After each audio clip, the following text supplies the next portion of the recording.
গিনি tube নিত্য নতুন সেলাইয়ের ভিডিও পেতে সাবস্ক্রাইব করুন। আসসালামু আলাইকুম ভিউয়ার্স, আশা করি আল্লাহ পাকের অশেষ রহমতে সবাই সুস্থ আছেন, ভালো আছেন। আজকে আমি অনেক রিকোয়েস্টের একটি ভিডিও নিয়ে আপনাদের মাঝে এসেছি।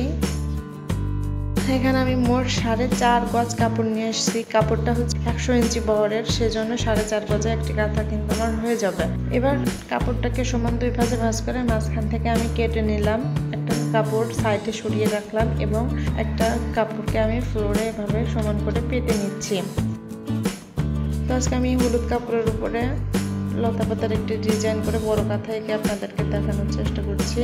আশা করি না টেনে পুরো ভিডিওটি আপনারা সবাই দেখবেন। কাঁথার 4 সাইডে আমি এভাবে করে স্কেল দিয়ে দাগ টেনে নিব, কারণ আমি কাঁথাটি কিন্তু জোড়া দিয়ে নিইনি। যখন ডিজাইন আঁকা শেষে আমি কাঁথাটা জোড়া দেবো তখন এই সাইডটা কিন্তু আমার এই সাইডের খানিকটা আমার কাঁথার ভেতরে চলে যাবে, এজন্যই এই দাগটা দিয়ে নেওয়া।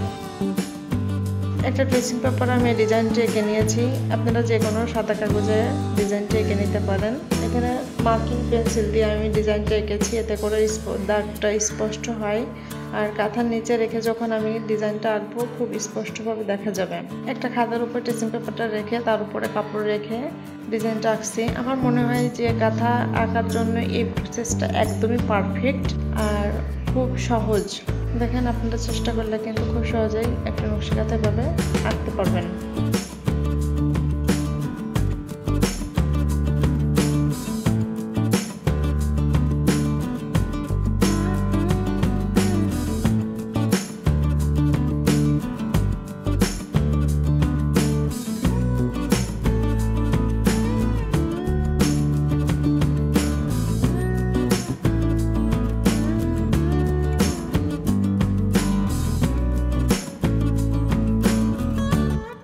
তো আমি এভাবে দাগের সাইড দিয়ে যে 4 সাইডের দাগটা দিয়েছিলাম, এই সাইডের দাগের সাইডে রেখে রেখে একটার পর একটা করে ফুল এভাবে আমি এঁকে যাব।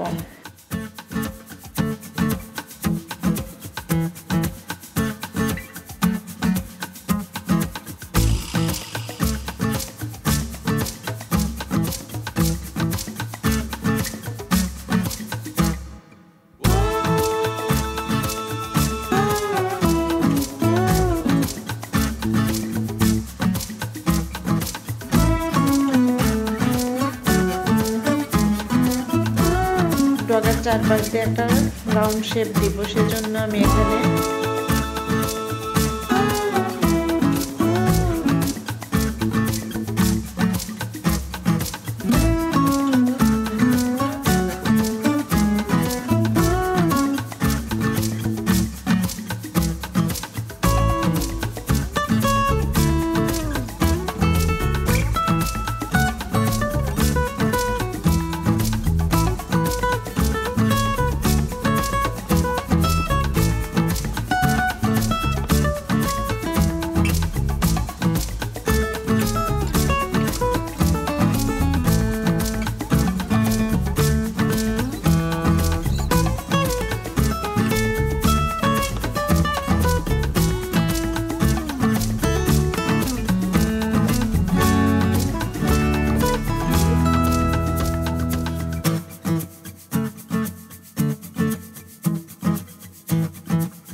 চার সাইড যখন আমার আঁকা হয়ে যাবে তখন আমি চলে যাব কাঁথার একদম মিডিল পয়েন্টে।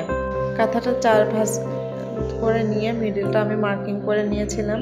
এবার এই মিডিলে ফুলের যে ডগাটা আছে শুধু ফুলটা বাদ দিয়ে আমি এই ডগাটাকে কাঁথার মিডিলে রেখে 4টা ডগা চারদিকে করে এভাবে এঁকে নিব।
কাপড়ের কালার গ্যারান্টি আছে 100%, তার মাঝখানে কোনো জোড়া পড়বে না। আপনারা যদি কেউ কাপড় কিনতে চান, ডিসক্রিপশন বক্সে লিংক দেওয়া আছে।